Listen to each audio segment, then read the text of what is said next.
Excelente. Entonces continuaremos nomás porque sí vale la pena. A ver.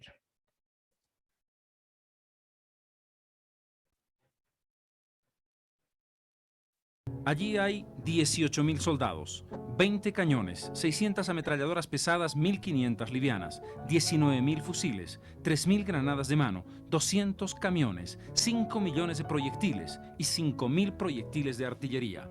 Bolivia ha concentrado demasiada fuerza allí. La retirada sería compleja y difícil si no se tomaban decisiones a tiempo. En julio se produce un ataque masivo. Hay una exitosa defensa de Vallivián. Una batalla aérea logra ser victoriosa para los bolivianos. Es un momento en el que Estigarribia cree hacer la ofensiva final y fracasa. Cambia la estrategia y cambia el escenario geográfico de la guerra. La segunda etapa de esta se desarrolla muy al norte, prácticamente en territorio boliviano, mucho más cerca del este que del oeste, mucho más cerca del Paraguay que del Pilcomayo. El lugar, Picuiba. Y en forma sorpresiva se lanzó sobre Picuiba. Tomó Picuiba. Ese fue el primer campanazo que recibió nuestro alto mando. Que jamás pensaba que un lugar ya del Chaco Central ocurriera eso. Pero Estigarribia no se paró en Picuiba. Habiendo tomado Picuiba, se acercó nada menos que hasta la serranía de Carandaití, que ya está sobre la línea de serranías bajas, cerca ya a Boyuibe y cerca ya a las entradas a Camiri y al Parapetí.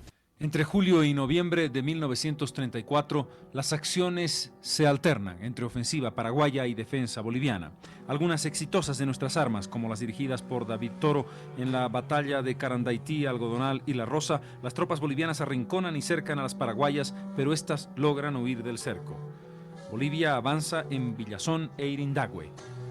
Simultáneamente, Bolivia está viviendo un proceso político importante, convocatoria de elecciones y el 14 de noviembre, elecciones generales que gana Franz Tamayo, en medio de la zozobra y la incertidumbre.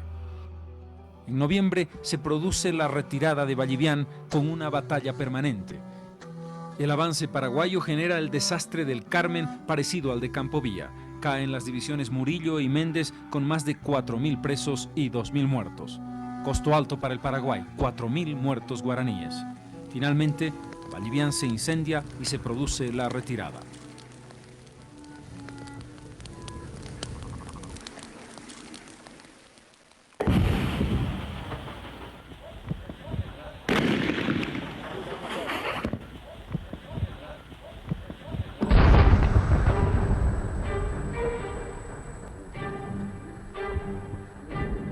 Si Campovilla significó la caída de Kunt, Vallivián significó la caída de Salamanca. En un día aciago, el 27 de noviembre de 1934, se produce un célebre corralito, pero no es contra el ejército paraguayo, es contra el presidente de Bolivia. En Villamontes, en pleno frente de batalla, el general Peñaranda y sus colaboradores Ángel Rodríguez, David Toro, Óscar Moscoso y Germán Busch deciden derrocar al primer mandatario. Cercan la casa donde éste reside, lo amenazan y lo obligan a firmar la renuncia. En un momento amargo, Salamanca, cercado, lo hace. Solo lo acompaña el general José L. Lanza, que cuando se dirige al avión que va a llevar al presidente fuera del centro de operaciones dice: «Me avergüenzo de ser general de Bolivia».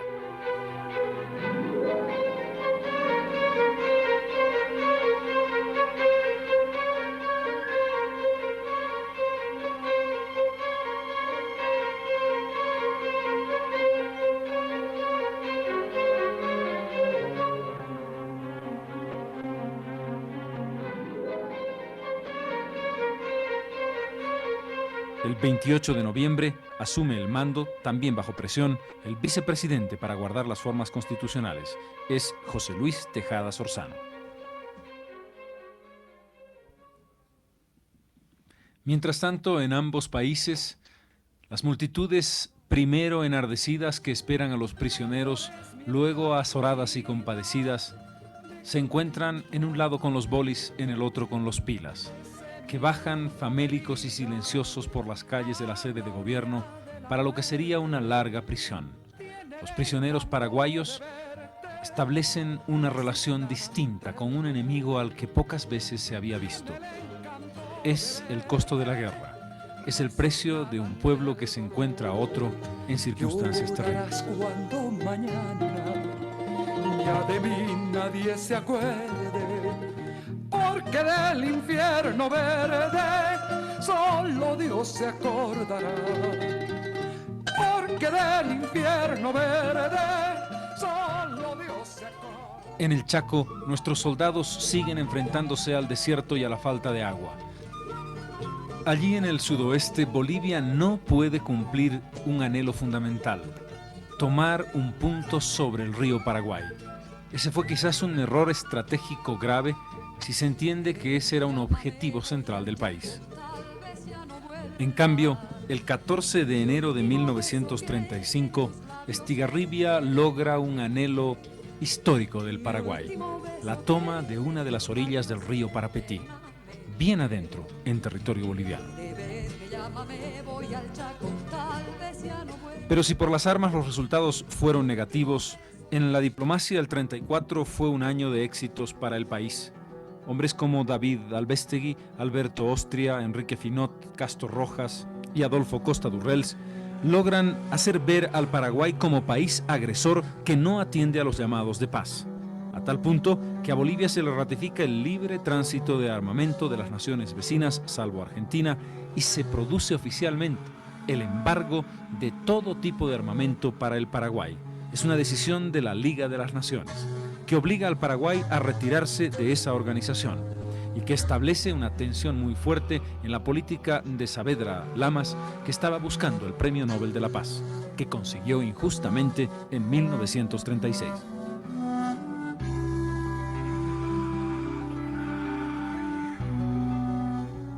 Bolivia se ve obligada a un último esfuerzo. Tejada Sorzano cambia la estrategia. Se termina el dar armas y el dar tropas como cuentagotas. Se hace un llamado general en todo el país. Movilización absoluta de los soldados bolivianos para levantar el tercer ejército. Bolivia demuestra así que, independientemente de una mala conducción militar, está dispuesta al sacrificio definitivo para salvar el honor nacional. El pueblo, tanto el que combate como el que está en retaguardia, tiene fuerza moral y espíritu para llevar adelante el último esfuerzo de defensa de la heredad nacional. Villamontes es el lugar del encuentro decisivo. Villamontes un poco simboliza, uno, la esperanza paraguaya de lo mismo, de terminar la guerra exterminando a los bolivianos, y por otra parte también significa para nosotros esa grandísima esperanza de que ahí iba a ser el lugar de la definición. Bernardino Bilbao Rioja va a ser el hombre encargado de la defensa de Villamontes, la organización de la estrategia y el enfrentamiento a Estigarribia. El general paraguayo está demasiado lejos de Asunción.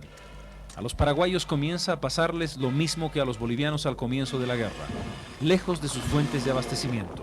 Ya no combaten en el llano, están en los contrafuertes de la cordillera, en el propio Aguaragüe, en el corazón del departamento de Tarija.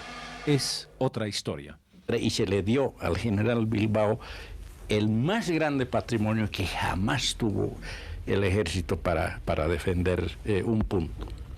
Y el general Bilbao, con excelente criterio, ya con tropas renovadas, todos querían enfrentar de una vez al enemigo. Era una especie de resurrección espiritual de las tropas, de los oficiales, en fin. Se preparó en forma exquisitamente ordenada es el bastión, el campo atrincherado de Villamontes. El 16 de febrero de 1935 comienza el ataque paraguayo. Los paraguayos atacaron con una furia endemoniada. Y el regimiento Avaroa se defendió como estaba previsto, desatando todo el fuego que podía de sus ametralladoras, etc. Y a pocos minutos nuestra artillería, que estaba preparadísima, concentró sus fuegos en ese pequeñísimo sector. Y sucedió que los paraguayos, ola tras ola, empujaban y empujaban hasta que finalmente, en forma heroico, es decir, poco, penetraron, pasaron nuestras defensas también sobre los cadáveres de nuestros soldados y ingresaron ya a territorio boliviano en una extensión de 800 a 500 metros. Eso es lo que se llama el Bolsón de Caigua. Pero la carnicería fue inútil.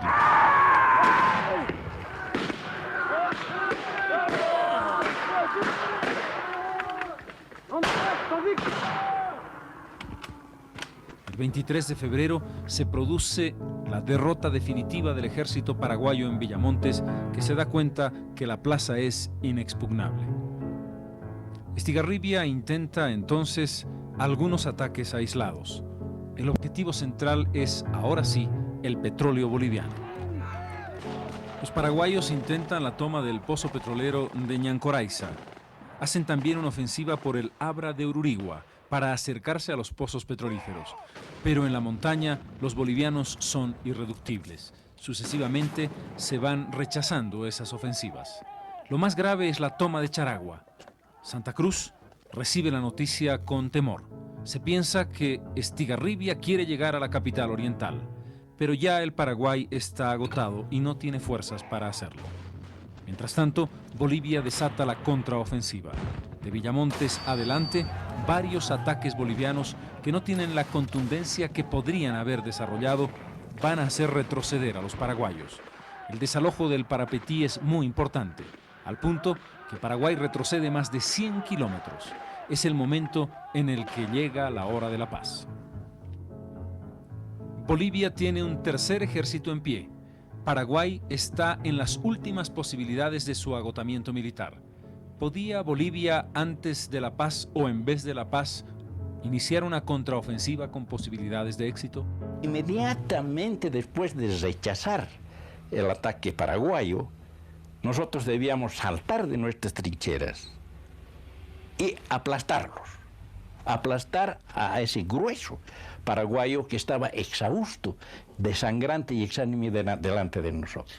Este es el más grande pecado que yo atribuyo a nuestro comando en esas circunstancias.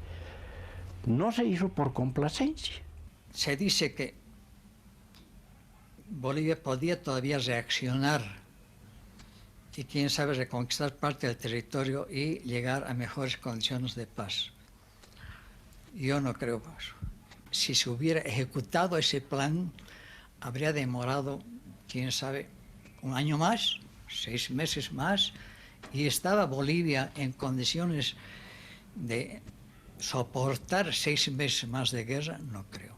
El Paraguay estaba completamente agotado. El Paraguay estaba absolutamente agotado. Pero ya la reflexión parece innecesaria. En junio de 1935 va a firmarse la paz en Buenos Aires.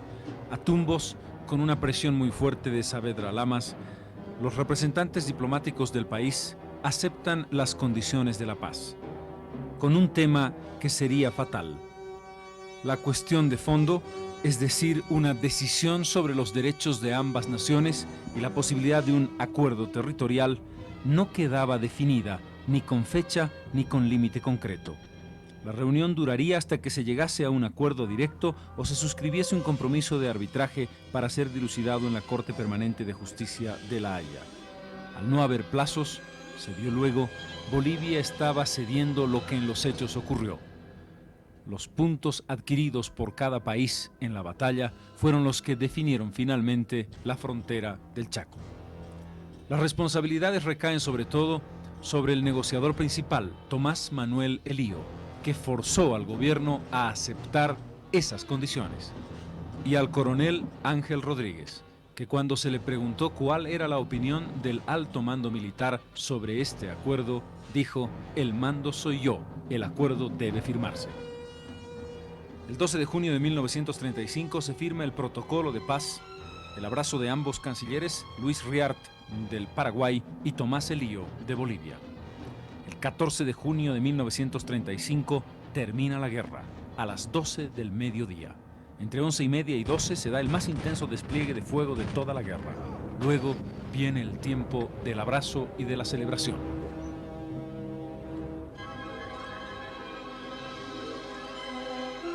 Dos pueblos hermanos que nunca debieron enfrentarse en el campo de batalla se reencuentran y saben que no hay rencores. Saben que esa guerra no los ha separado y celebran el final, celebran la paz, que es la que siempre debió estar en los campos del Chaco. Los jefes militares también van a encontrarse. El 18 de julio de 1935 se produce la primera entrevista entre los comandantes de campaña, el general Enrique Peñaranda de Bolivia y el general José Félix Estigarribia del Paraguay. Se produce también amistad entre oficiales como Moscoso y Palacios, o Bush y Franco. Se recuerdan los momentos de la guerra. Es otro clima. Hay un recorrido por lo que fueron los campos de sangre y de batalla para recordar, no para guerrear. Pero ese final sin vencedores ni vencidos no puede hacer olvidar el costo humano de la guerra. Paraguay movilizó 150.000 soldados, murieron 40.000, cayeron prisioneros 2.500, sirvieron en retaguardia 10.000. Bolivia movilizó 3 ejércitos, 200.000 soldados, murieron 50.000 bolivianos, cayeron prisioneros 20.000, sirvieron en retaguardia 30.000. Casi 100.000 hombres quedaron en las arenas del Chaco.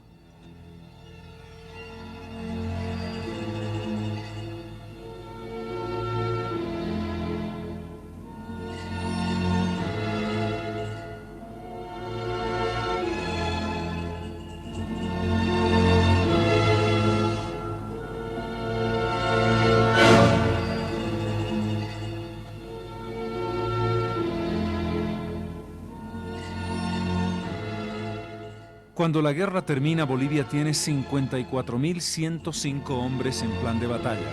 Paraguay tiene 46.515. Se decide la desmilitarización, la desmovilización en consecuencia. Quedan 5.000 hombres por cada ejército.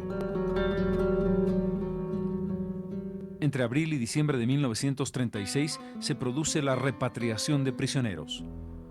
Bolivia tiene 2.566 presos paraguayos. Mueren en prisión 52, escapan 16. Son devueltos al Paraguay 2.498. Paraguay tiene en cambio 20.134 presos bolivianos. Mueren en prisión 1.097, escapan 2.000. Se repatrian a Bolivia 17.037 prisioneros.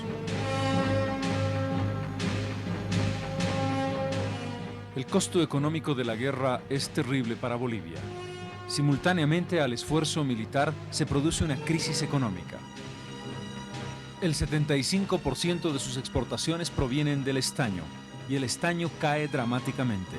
En el 31, 31.500 toneladas. En el 32, 20.920. En 1933, solo 14.900. En el 34, 20.600. Y en 1935, 19.000 toneladas. El país tiene que recurrir por ello a los préstamos de los grandes mineros, de los varones del estaño. Patiño presta 1.492.000 libras esterlinas, Fósil 180.000, Aramayo 120.000, la Philip Brothers 100.000, la Bolivian Railway 100.000 libras esterlinas. El costo total de la guerra para Bolivia es de 228 millones de dólares. Todo prácticamente financiado por el erario nacional. A Bolivia se le han suspendido los créditos por la moratoria de la deuda externa al comenzar los años 30. Al Paraguay, en cambio, la guerra le cuesta bastante menos. 124 millones de dólares. Tardó tiempo en firmarse el tratado final.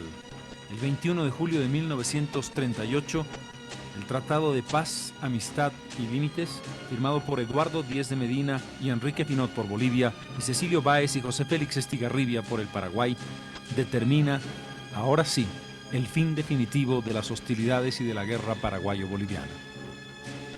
En ambos países, la repercusión política de la guerra es evidente.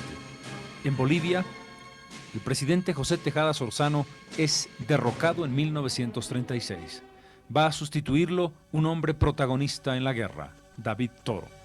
Un año después, en 1937, su lugarteniente, el teniente coronel Germán Busch, se hace cargo del gobierno. Tras el suicidio de Busch en circunstancias aún no esclarecidas, llega al poder otro hombre que dirigió operaciones en el Chaco, el general Carlos Quintanilla. E inmediatamente después le sigue el comandante de las operaciones en la segunda parte de la guerra, Enrique Peñaranda, que sería presidente entre 1941 y 1943. Héroes militares genuinos como Busch o conductores discutibles de la guerra como Toro deciden, en el poder, ocultar lo que había sido una página negra de la conducción militar boliviana. Pero en el Paraguay las cosas no fueron muy distintas, a pesar de que las circunstancias sí lo habían sido en batalla. El golpe de Estado de Rafael Franco, que era otro de los jefes de gran ambición política, como lo era Toro en el ejército boliviano, lo era Rafael Franco en el Paraguay. Entonces él tomó el gobierno en el año 36 e inclusive los hizo tomar presos a Estigarribia y Ayala, a los grandes triunfadores de la guerra. Los tuvieron presos varios meses y después los deportaron. José Félix Estigarribia fue presidente del Paraguay en 1939, un periodo muy corto, abruptamente cortado por un accidente aéreo que terminó con la vida del mariscal Estigarribia.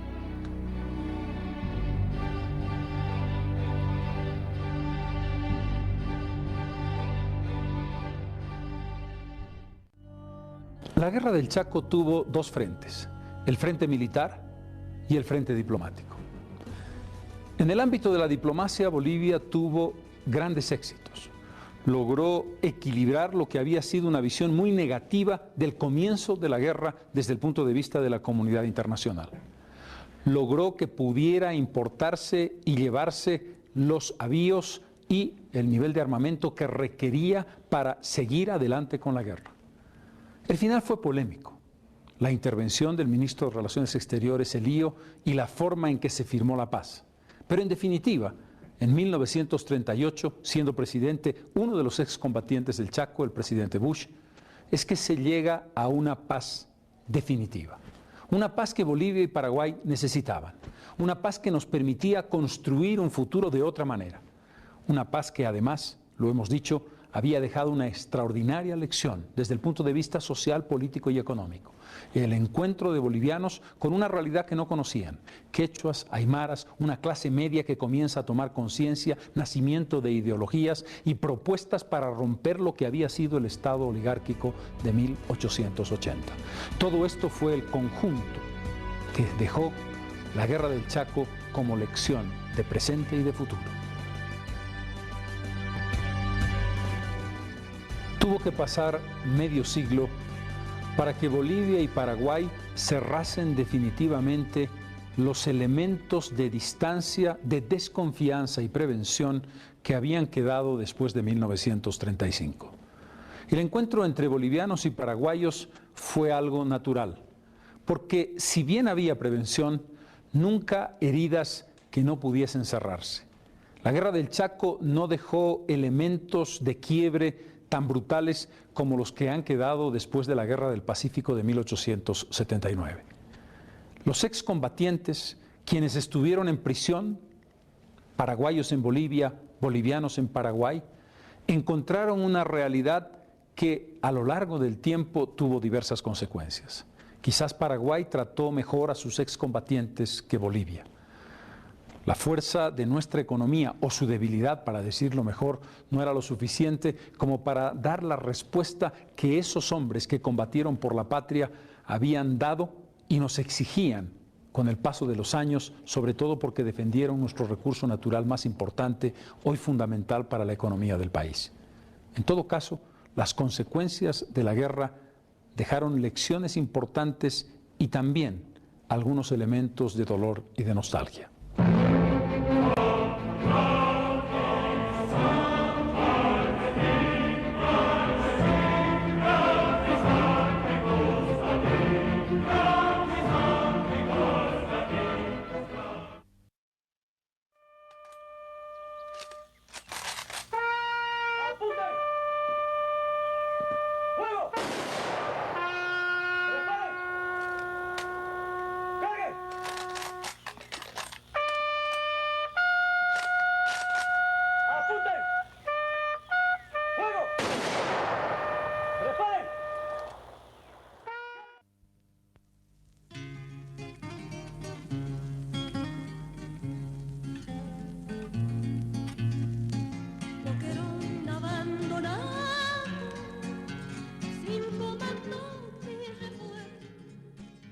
Tras la hecatombe de sangre, llegan los ferrocarriles trayendo a los heridos y a los excombatientes que han entregado todo lo mejor de sí para defender la heredad patria. A pesar de los desastres, estos hombres que bajan heridos del tren y que son recibidos con tanto cariño, han sido capaces de defender lo esencial, el petróleo y el gas, que serían tan importantes para el futuro de la patria. Era un momento emotivo en que bolivianas y bolivianos asumieron por un momento que eran una sola nación. Quedaría mucho tiempo todavía para la construcción de esa idea, una nación que recogiera a todos desde la diferencia en lo que habían sido distancias sociales que la guerra se encargó de mostrar. En esa jornada emotiva en la Ceja del Alto, donde centenares de personas se acercaron a los vagones de tren para llenar de mixtura y homenaje a aquellos hombres valerosos que pelearon por Bolivia, estábamos sembrando la simiente de un futuro que tendría todavía muchísimos traumas que resolver. 50.000 vidas de bolivianos en sus arenas. Bolivia, no lo sabían en ese momento quienes bajaban al centro de la ciudad de La Paz, estaba atravesando el comienzo de una transformación definitiva para su historia.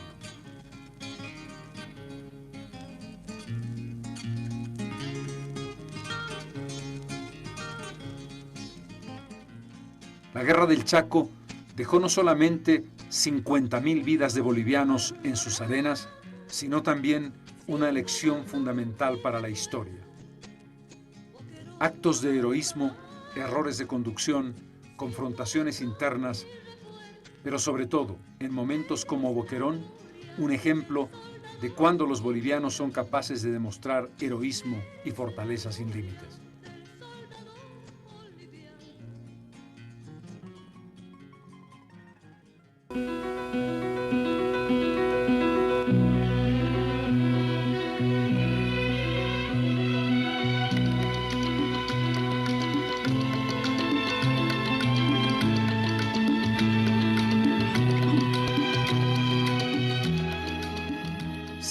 Años después, estos hombres que se habían enfrentado sangrienta y violentamente en las arenas del Chaco, se encontraron en un abrazo definitivo que unió los corazones de paraguayos y bolivianos en el llamado Campo de Marte en el centro de la ciudad de La Paz. El abrazo, las lágrimas y la emoción llenaron el espacio de Bolivia y Paraguay para siempre.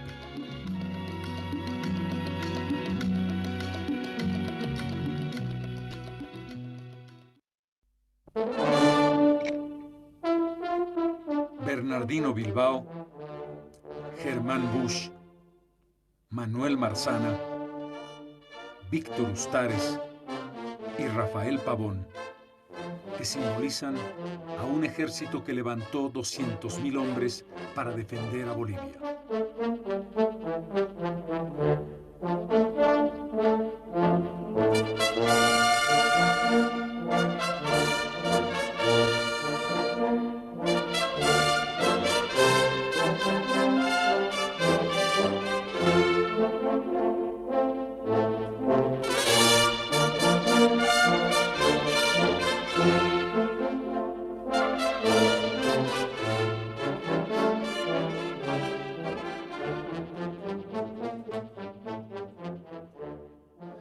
$50.000 bolivianos dejaron sus huesos en el Chaco. Y si bien es cierto que la Guerra del Pacífico dejó heridas y una mutilación que hoy reivindicamos y reivindicaremos permanentemente, no tuvo el costo de vidas humanas, ni el tiempo, ni el dinero que significó el Chaco. Por eso, la experiencia chaqueña tiene una significación fundamental para comprender un siglo XX difícil y paradójico para el país. En el Chaco aprendimos muchas cosas. Aprendimos que desde la cúpula hubo incapacidad en la conducción militar. Aprendimos que en la base hubo heroísmo, compromiso y patriotismo en la mayor parte de los casos. Aprendimos que los hombres bolivianos podemos responder con temple al desafío de la historia. Y como dijo Frankovich, cuando el destino nos puso frente a esa realidad, levantamos la cabeza y lo miramos de frente.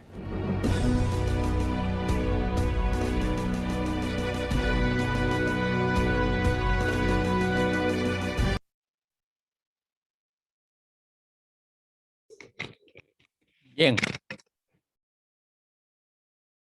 Bueno, se ha acabado el documental, también se ha acabado nuestro tiempo, pero considero que esta mirada que nos presentan sobre la guerra del Chaco, sobre las implicaciones que ha tenido para ambos países el desarrollo y desenlace de esta guerra, pues nos ayuda también a nosotros a hacer memoria histórica de la historia de nuestro país, y sin duda nos va a ayudar a que podamos determinar cuáles han sido las implicaciones postguerra para estos movimientos indígenas que hoy en día ya se han cimentado bien en el país, ¿no? Era importante que podamos verlo. Bueno, al final hemos terminado viendo todo el documental. Tengo solamente un par de minutitos. ¿Alguna opinión, algo que quieran decir?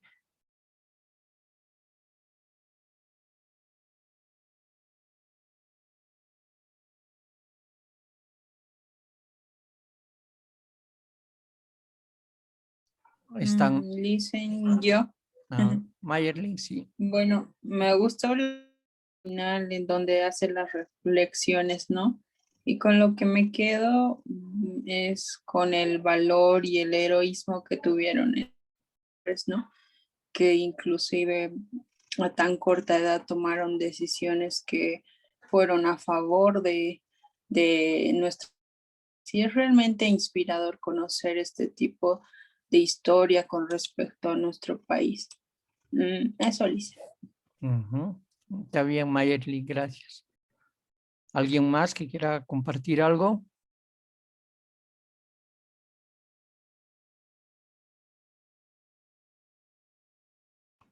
Licenciado, es importante saber a través de este documental, la verdad, conocemos más a profundidad, ¿no? De cómo han pasado los hechos y bueno, para también poder valorar lo que, por lo que vivimos ahora, ¿no?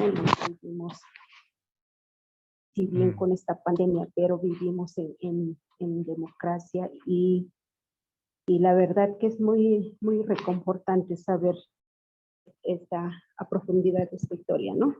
Y si bien, como decía la compañera, que no era acción propio, ¿no? Yo digo esto porque en el caso de mi bisabuelo, a ellos los han reclutado, creo que por diferentes sectores, y reclutaban a las personas y no por voluntad propia, porque si no tenían que participar sí o sí, ¿no? Este dato lo sé por mi abuela, parte de la historia que mi abuelo ha pasado en la guerra del Chaco. Muy bien, Silvita. Gracias. Bueno, se nos ha acabado el tiempo, chicos. Vayan entonces ya preparando su trabajo para el día lunes. Mañana vamos a hacer ya un análisis bueno, una parte del video, pero sobre todo lo que nos interesa es ver cómo esto ha ayudado a la conformación de estos movimientos, de los movimientos sociales, ¿no? Post Guerra del Chaco. Que tengan una buena tarde. Nos vemos directamente mañana. Chao, chicos. Hasta luego, licenciado.